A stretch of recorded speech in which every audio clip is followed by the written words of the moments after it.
Halo, sahabat pencari ilmu. Pernahkah kita berpikir, warisan apa yang paling berharga yang akan kita tinggalkan untuk anak cucu kita? Seringkali pikiran kita langsung tertuju pada harta benda, tanah, atau tabungan.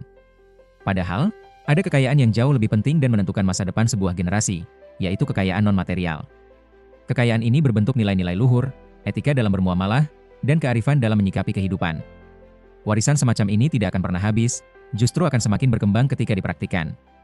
Dalam peradaban Islam, perhatian terhadap transfer nilai ini sangat besar, karena menyangkut kelangsungan identitas dan misi umat. Lalu, apa saja yang termasuk dalam kekayaan non-material ini? Pertama adalah nilai-nilai ketauhidan dan spiritualitas. Ini adalah fondasi utama yang membentuk cara pandang seseorang terhadap dunia dan kehidupan. Kedua adalah etika dan akhlak mulia, seperti kejujuran, amanah, rasa malu, toleransi, dan rendah hati. Ketiga adalah ilmu pengetahuan yang bermanfaat. Keempat adalah kearifan lokal dan tradisi positif yang telah teruji mampu menjaga harmoni sosial. Keempat aset ini, jika berhasil ditransfer dengan baik, akan menghasilkan generasi yang tidak hanya cerdas secara intelektual, tetapi juga matang secara spiritual dan sosial. Proses transfer kekayaan non-material ini bukanlah hal yang otomatis. Ia memerlukan kesengajaan, keteladanan, dan lingkungan yang mendukung. Metode utama yang diajarkan dalam tradisi Islam adalah melalui keteladanan atau qudwah. Anak-anak dan generasi muda lebih mudah menyerap nilai dari apa yang mereka lihat dan alami, bukan sekadar dari apa yang mereka dengar. Kemudian, melalui pendidikan yang menyeluruh dan berkelanjutan, baik di lingkup keluarga, sekolah, maupun masyarakat.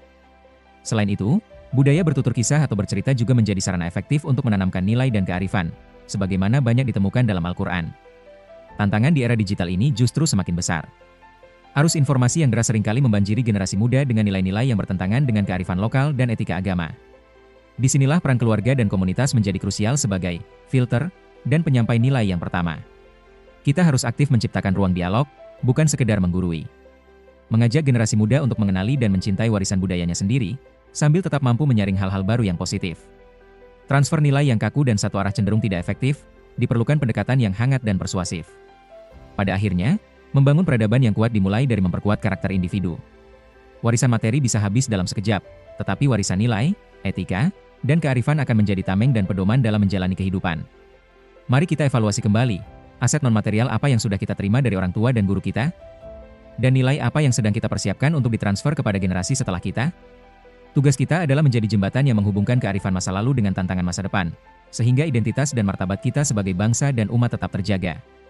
Janganlah kamu menjadi orang yang ikut-ikutan dengan berkata, kalau orang lain berbuat baik, kami pun berbuat baik.